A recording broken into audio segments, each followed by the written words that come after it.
Assalamualaikum, apa kabar ya teman-teman semua? Semoga semua dalam keadaan baik ya. Teman-teman, gak kerasa ya UKBI tinggal dikit lagi loh. Sudah mempersiapkan diri sejauh mana? Ayo teman-teman, senang banget hari ini saya Siti Rafika Putri atau Bubun Putri akan membahas lagi tentang prediksi soal-soal yang akan keluar di UKBI tahun ini, terutama dalam komputer based test. Nah teman-teman, semangat ya semuanya. Tanpa berlama-lama lagi, yuk kita langsung aja ke dalam soal-soal pembahasan di UKBI ini. Teman-teman, sebelumnya jangan lupa ya untuk subscribe channel ini, like, komen, dan juga share biar saya tambah semangat dalam mengembangkan channel ini. Ini adalah soal pertama kita. Pertama kali yang harus teman-teman baca, dibiasakan adalah pertanyaannya.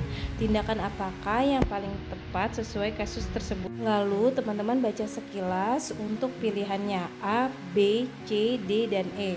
Lalu setelah itu teman-teman baru baca soalnya. Seorang perempuan umur 29 tahun, G1P0A0, usia kehamilan 40 minggu, kala 2 di BPM. Hasil anamnesis ingin meneran. Hasil pemeriksaan KU-nya baik, tekanan darah 120/80 mmHg, suhunya 36,7 derajat Celcius, nadinya 90 kali per menit, pernapasannya 20 kali per menit, TFU 36 cm, DJJ-nya 144 kali per menit, teratur, kontraksinya kuat 5 kali dalam 10 menit, lamanya 45 detik, pembukaannya lengkap, penurunan kepala stasiun 0, ketuban pecah spontan. Ketika telah membaca soal, baiknya teman-teman langsung mencari keywordnya di soal tersebut. Di soal ini keywordnya adalah G1P0A0 primigravida, usia kehamilan 40 minggu, kala 2 di BPM. Yang lain-lainnya adalah keluhannya normal dan semuanya masih dalam batas normal. Di sini teman-teman bisa lihat keywordnya lagi, pembukaannya sudah lengkap, penurunan kepala stasi 0, ketubannya pecah spontan. Maka semuanya sudah dalam keadaan normal, maka tindakan yang paling tepat adalah langsung pimpin meneran.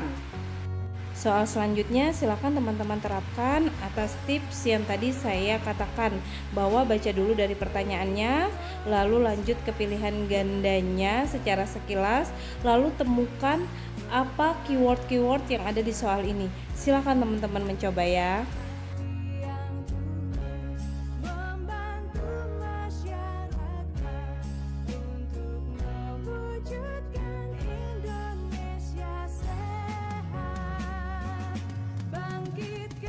Baik teman-teman, sudah dibaca soalnya dengan baik, sudah dicari keywordnya, pastinya teman-teman sudah punya nih jawabannya apa ya. Sekarang saya akan bahas untuk jawaban soal ini. Dari soal kita lihat bahwa kata kuncinya adalah anak pertama, primigravida, TFU-nya 36, stasiunnya -2, jadi masih di atas banget. Sutura sagittalisnya tumpang tindih, jadi molase berat. Nah ini kenapa yang bisa menyebabkan molase? Yaitu di sini jawabannya adalah B, ring bendel. Karena kalau A, C kelainan pada uterus, D dan E kelainan pada denyut jantung janin. Sudah semakin pintar nih ya teman-teman. Sekarang soal selanjutnya silahkan dibaca dulu apa yang ditanyakan, lalu sekilas pilihan gandanya baru ke dalam soalnya. Silahkan teman-teman cari keywordnya di soalnya, jangan lupa agar memudahkan teman-teman untuk menjawab.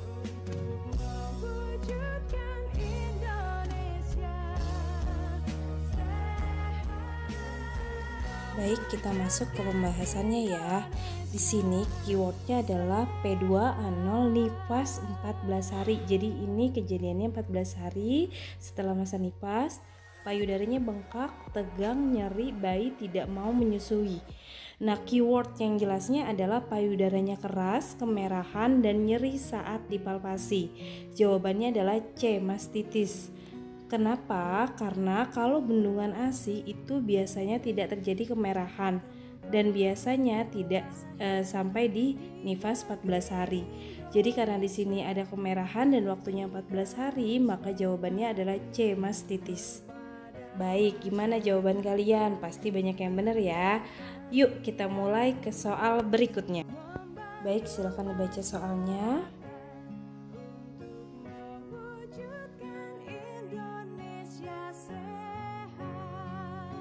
kita harus perhatikan ya pertanyaannya.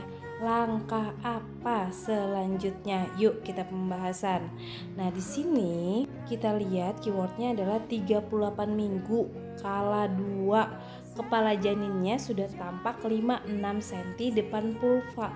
Maka tindakan yang tepat, langkah yang tepat adalah memfasilitasi ibu melakukan posisi meneran. Baik, ke soal berikutnya. Hati-hati dengan soal ini karena ada yang menjebak di soal ini. Silahkan dibaca baik-baik, perhatikan pertanyaannya, perhatikan pilihan gandanya, dan perhatikan keywordnya.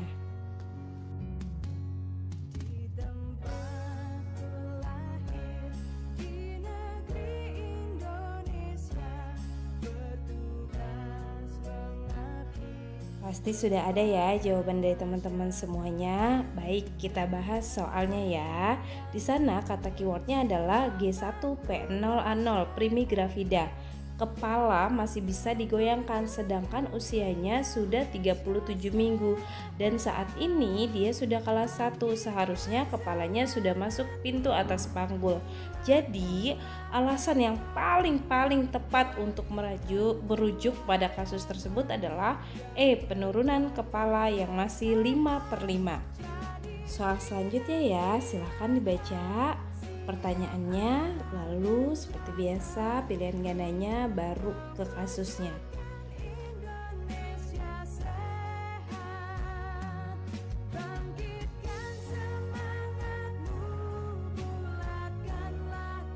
Baik, kita kunci ya jawaban dari teman-teman, kita bahas nih. Kita lihat di soal ini bahwa pasien dalam usia hamil 24 minggu. Maka kita langsung coret untuk pilihan ganda C, D, dan E.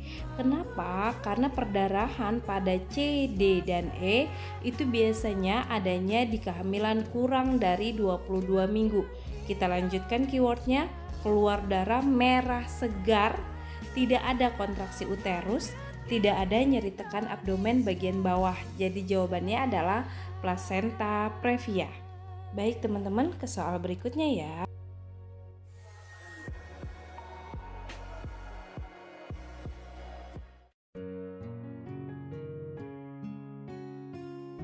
Sudah dapat ya teman-teman jawabannya. Sekarang kita kunci, kita lanjut ke pembahasan. Di sini keywordnya adalah hamil 36 minggu. Tidak ada mules dan nyeri, gerakan janin masih dirasakan. Presentasinya kepala belum masuk pintu atas panggul. Tampak sisa darah berwarna merah segar di dinding vagina, namun porsionya masih menutup. Jadi jawabannya adalah ya benar teman-teman, C, plasenta previa. Baik, masuk ke soal berikutnya. Silakan teman-teman baca ya dengan seksama dan teliti.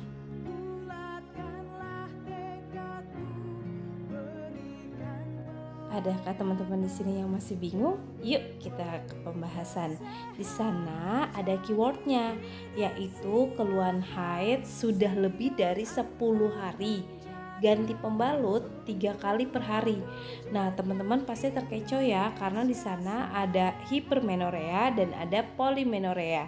Yang perlu digarisbawahi adalah ketika polimenorea, maka cairan yang keluar atau menstruasi yang keluar masih seperti biasanya, ganti pembalut 3 kali per hari. Tapi kalau hipermenorea biasanya pengeluaran dari darah menstruasi lebih banyak. Mari teman-teman kita ke soal berikutnya ya. Silakan teman-teman baca dengan teliti.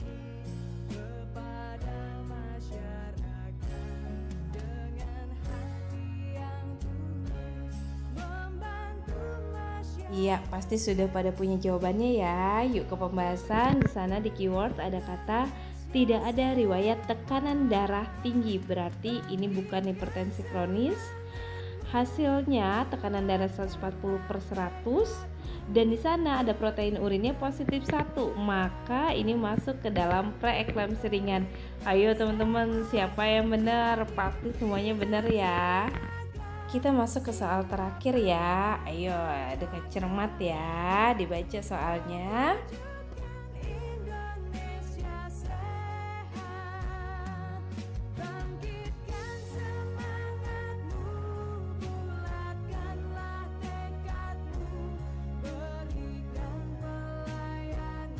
Keren nih, pasti teman-teman udah pada bisa jawab semuanya ya. Yuk kita bahas. Di soal tersebut dapat kita ketahui bahwa pasien tersebut mengeluh amenorrea 3 bulan, sering mual dan muntah sejak 1 bulan yang lalu. TFU-nya 1 jari di bawah pusat, tidak teraba balot temen, terdapat bercak kecoklatan dan jaringan seperti gelembung. Nah ini teman-teman mengarah kepada D, mola hidatidosa, karena biasanya kalau mola hidatidosa dia akan terasa lebih mual dan muntah, dan di sana TFU-nya juga semakin lebih tinggi dari usia kehamilan. Dan keyword yang paling penting adalah adanya jaringan seperti gelembung. Keren banget teman-teman, sudah menyelesaikan 10 soal dalam waktu kurang dari 1 menit. Next kita bahas lagi ya yang lainnya. Terima kasih teman-teman sudah belajar bareng Bubun. Sukses ya di UKBI-nya. Teman-teman, sebelumnya jangan lupa ya untuk subscribe channel ini, like, komen, dan juga share biar saya tambah semangat.